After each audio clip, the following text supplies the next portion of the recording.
Picture a September afternoon in 1940. The sky over southeast England scratched white with vapor trails, and somewhere above the Thames estuary, a radar operator watching a green blip swell into something the size of an invasion, because for the first time in the war, the Luftwaffe was no longer coming for the airfields. It was coming for London, and that single decision, made in frustration rather than wisdom, would hand Britain the one thing it desperately needed: time. To understand how a campaign that seemed by the last week of August 1940 to be grinding Fighter Command into dust could collapse into one of the most consequential strategic failures of the 20th century, you have to go back to the fall of France, when Hitler stood on a captured French beach and believed, not unreasonably, that Britain was finished. The British Expeditionary Force had escaped through Dunkirk, but it left behind its tanks, its trucks, its heavy guns, and an army that had no way of stopping a German landing if one came. Hermann Göring, vain, ambitious, and desperate to prove that his Luftwaffe alone could do what the Army and Navy could not, promised Hitler that he could annihilate the Royal Air Force from the air, opening the English Channel to Operation Sealion, the invasion that German planners had sketched out with more hope than logistics. The plan seemed simple on paper: destroy RAF Fighter Command, gain air superiority over the Channel, and let the barges cross unmolested. But simple plans rarely survive contact with reality, and the reality Göring faced was a defensive system more sophisticated than anything the Luftwaffe had encountered in Poland or France. Air Chief Marshal Hugh Dowding, austere, unpopular with some of his peers, but methodical to the point of genius, had spent the 1930s building something the Germans didn't fully appreciate until it was too late: a network of chain-home radar stations strung along the coast, feeding data into the Dowding system, a chain of command that could take a radar contact over Calais and, within minutes, have Hurricanes and Spitfires climbing to intercept it at the right altitude, at the right place, before the bombers ever crossed the coast. This was not luck, this was engineering, discipline, and above all, information, and it meant that RAF fighters didn't need to fly endless, costly patrols, burning fuel and wearing down pilots. They could wait on the ground, engines cold, until the moment they were needed, then scramble into a battle that had already been half won by a plotting table in an underground bunker. When the Luftwaffe's daylight assault truly intensified in August 1940, it aimed exactly where Dowding was most vulnerable, not the radar towers themselves, which the Germans oddly deprioritized after early raids showed how quickly they could be repaired, but the sector airfields: Biggin Hill, Kenley, Hornchurch, Manston, the nerve endings of Fighter Command's nervous system. August 13th, what the Germans called Adlertag, Eagle Day, was meant to be the opening hammer blow, though poor weather and confused signals turned it into a disjointed, costly affair rather than the knockout Göring had promised. Over the following 2 weeks, the raids grew heavier and more precise, and by the third week of August, Fighter Command's own records were beginning to show something close to panic in the senior staff. Airfields cratered so badly that squadrons had to operate from grass strips beside the wreckage, hangars burning, communication lines cut by bomb damage faster than engineers could restring them, and, worse, pilots dying or being wounded faster than the training schools at Cranwell and elsewhere could replace them. This was the real crisis, more dangerous than any single ride. Not aircraft, because British factories under Lord Beaverbrook's fierce management were actually outproducing German aircraft factories by the summer of 1940, but trained pilots, men who needed months to learn formation flying, deflection shooting, and the split-second judgment that kept you alive in a dogfight. Between August 24th and September 6th, an intense phase historians often call the airfield battle nearly broke Fighter Command's Number 11 Group, commanded by the New Zealander Keith Park, a quiet, exacting officer who understood better than almost anyone that this battle would be decided not in headlines, but in the unglamorous mathematics of serviceable runways and rested pilots. Park husbanded his squadrons carefully, feeding them into battle in relatively small formations time to intercept incoming raids at the most effective moment, a strategy that put him at odds with Air Vice Marshal Trafford Lee Mallory of Number 12 Group, who favored massing large formations, the so-called Big Wing, before engaging, a dispute over tactics that would simmer through the battle and beyond it, coloring careers and reputations for years. But whatever the disagreements over tactics, the airfields kept being hit and hit hard, and by early September, some of Dowding's own commanders were quietly warning that if the pattern continued for another 2 or 3 weeks, Fighter Command's ability to defend southeast England in an organized, coordinated way might genuinely collapse, not because Britain would run out of aircraft, but because it would run out of the airfields, the ground crews, and the command infrastructure needed to fight in a controlled, directed fashion rather than a desperate, uncoordinated scramble. This is the crucial context for what happened next, because it means the Luftwaffe was, in a very real sense, closer to strategic success in the last days of August 1940 than at almost any other point in the battle. And then, on the night of August 24th into the 25th, a formation of German bombers aiming for oil storage tanks and aircraft factories along the Thames drifted off course in the darkness and dropped their bombs on central London, instead hitting several residential districts, an event that was almost certainly a navigational error rather than a deliberate act, but one that Winston Churchill seized on immediately, ordering RAF Bomber Command to retaliate against Berlin the following night. The raid on Berlin did little material damage, but it wounded German pride enormously because Göring had publicly boasted that no enemy bomber would ever reach the German capital, and now one had, and Hitler, humiliated and furious, addressed a crowd in Berlin days later with a speech promising that if the British attacked German cities, Germany would erase British cities from the map in retaliation, a threat that sounded like bluster but was, within weeks, translated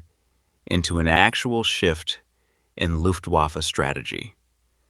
On September 7, 1940, in the late afternoon, the character of the battle changed entirely and irrevocably. Wave after wave of German bombers escorted by fighters crossed the coast not toward the airfields of Kent and Sussex, but directly toward London itself, hundreds of aircraft in formations so vast that observers on the ground described the sky as being genuinely blackened by them, and that evening the docklands of London's East End burned with a ferocity that lit the Thames orange for miles, the opening blow of what would become known as the Blitz. From the German High Command's perspective, this made a certain brutal sense. Intelligence, much of it badly flawed, suggested that Fighter Command was already close to finished, its remaining strength perhaps a few dozen serviceable aircraft, and so a shift toward bombing London seemed less like abandoning a winning strategy and more like moving on to the next phase of victory, breaking British civilian morale and forcing the government to negotiate or collapse before an invasion was even necessary. Göring's intelligence chief, Joseph Beppo Schmid, had a long and unfortunate record of underestimating British aircraft, production and pilot replacement rates, and this catastrophic misjudgment, the faulty assumption at the very heart of this story, convinced German planners that Fighter Command was a spent force ripe for a final psychological blow, when in fact RAF fighter strength though badly strained, was recovering steadily thanks to Beaverbrook's aircraft production miracle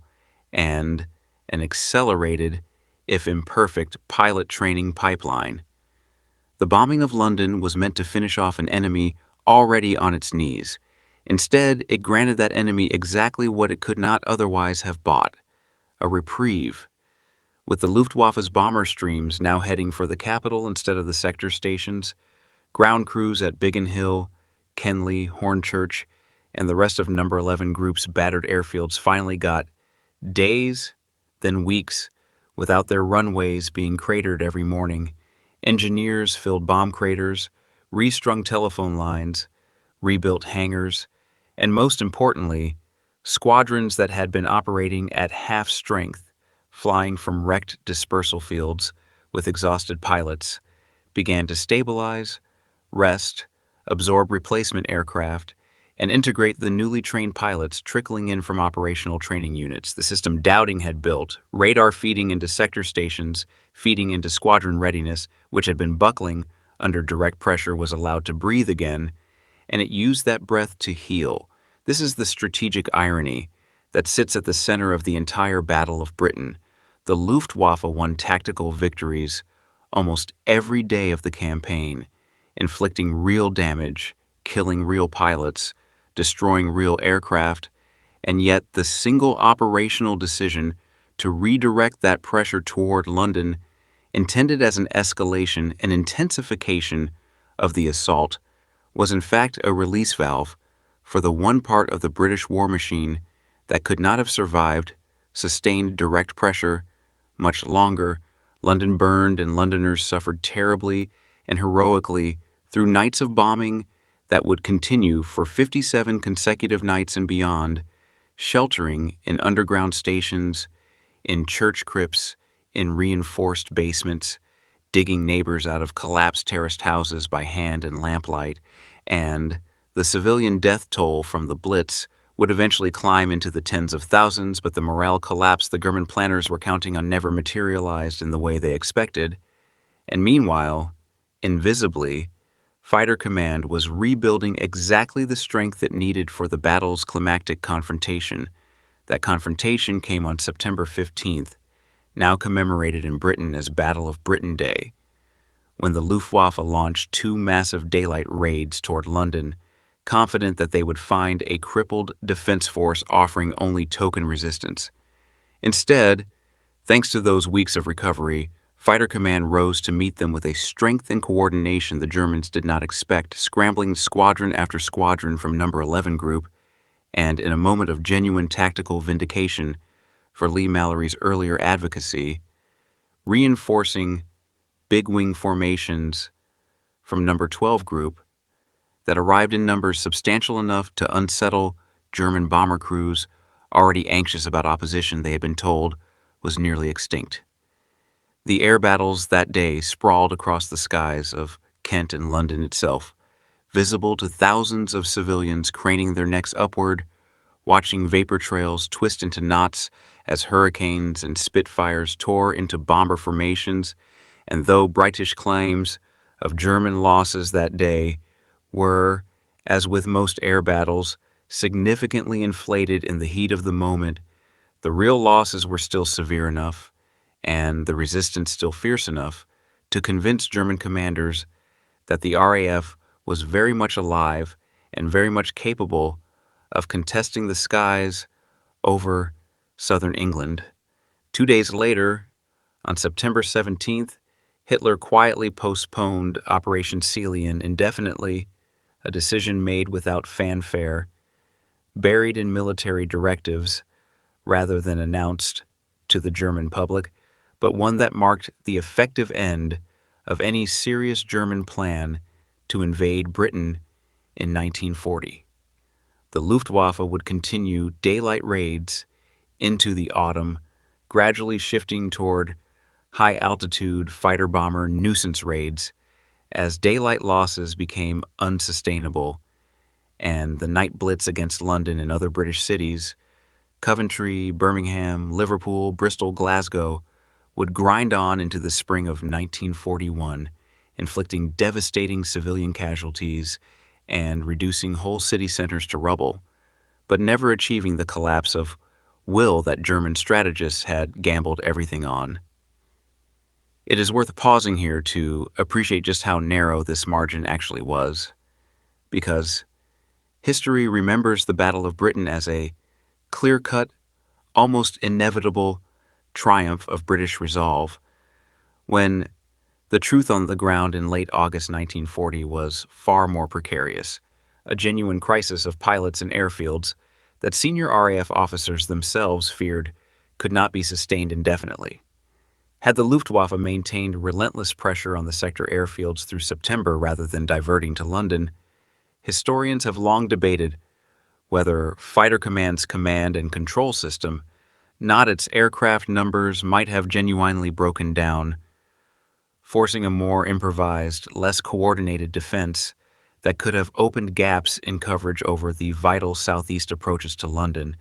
not necessarily a German victory, since the Royal Navy alone made any cross-channel invasion an enormously risky proposition, regardless of air cover, but potentially a much longer, bloodier air campaign fought from a position of British weakness rather than strength. Instead, the switch to city bombing, driven by wounded pride, flawed intelligence about British fighter strength, and a genuine, if mistaken, belief that terror from the skies could break a nation's will to resist, converted a campaign that was quietly succeeding at its actual military objective into one that abandoned that objective just as it was within reach. There's a deeper lesson embedded in this story about the seduction of morale bombing as a strategy, a temptation that would recur throughout the war on both sides, from the RAF's own area bombing campaign against German cities later in the conflict to the American daylight bombing debates over precision versus area targets. And in nearly every case, planners overestimated how quickly and completely bombing civilian populations would break political will, and underestimated how effectively it could instead harden resolve while providing a defending air force the breathing room to recover and rearm. The Blitz did not break London, it hardened it, giving rise to the enduring, if occasionally romanticized, image of the Blitz spirit, communities pooling together under fire, and meanwhile Fighter Command, granted precisely the operational pause it could not have won for itself through any tactic of its own, emerged from the crisis of late August, not merely intact but stronger, more experienced, and increasingly confident that the Luftwaffe could be held at bay. By the time the daylight battle effectively wound down in late September and October 1940, Britain had lost several hundred fighter pilots killed and many more wounded, a toll that fell with particular weight on a small young cohort of men, some barely out of their teens, whose names would later be inscribed on memorials at places like Biggin Hill and in the collective memory as the few, Churchill's own phrase, delivered in Parliament in August 1940, honoring the debt owed by so many to so few. The Luftwaffe, for its part, had lost more aircraft and more experienced aircrew than it could easily replace, a strain that would tell in later campaigns, including the following year's invasion of the Soviet Union, where Germany went to war in the East without ever having resolved the unfinished business in the West, still facing an undefeated Britain, a base from which American power would eventually project itself onto the continent, and an air force under Dowding and Park that had, against genuinely difficult odds, proven that a well-organized, technologically integrated defense could blunt even a numerically formidable offensive. Dowding himself, ironically, would be relieved of his command within months of the victory he had done so much to secure, a casualty of the very tactical disputes between Park and Lee-Mallory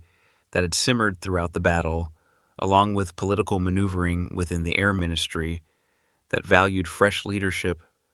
over the architect of the system that had just saved the country, a quietly bitter coda to one of the most important defensive victories in modern military history. But the strategic truth of the autumn of 1940 remains almost startling in its clarity once you look past the smoke and the headlines. Germany did not lose the Battle of Britain because its aircraft were inferior, or its pilots less brave, or its strategy fundamentally unsound in its original conception of targeting the RAF's infrastructure directly. It lost because, at the precise moment, its original strategy was inflicting real, possibly decisive damage. Wounded pride and a catastrophic misjudgment of enemy strength convinced its commanders to change course, redirecting the full weight of the bomber offensive toward a target, civilian morale, that air power theorists of the era had wildly overestimated the ability of bombs to break, and in doing so, handed the one advantage its adversary could not have manufactured through any tactic of its own: time enough to heal, to rebuild, and to meet the next assault not as a wounded, fracturing defense, but as a system restored to full strength at precisely the moment it needed to be. In the long arithmetic of the Second World War, that single strategic pivot, born of frustration rather than calculation, stands as one of the clearest demonstrations in modern history of how the wrong assumption, acted upon with full conviction and overwhelming force, can transform a winnable campaign into the opening chapter of defeat, and how a nation's survival can sometimes hinge not on the strength of its arms alone, but on the mistakes its enemies make in the fog of their own certainty.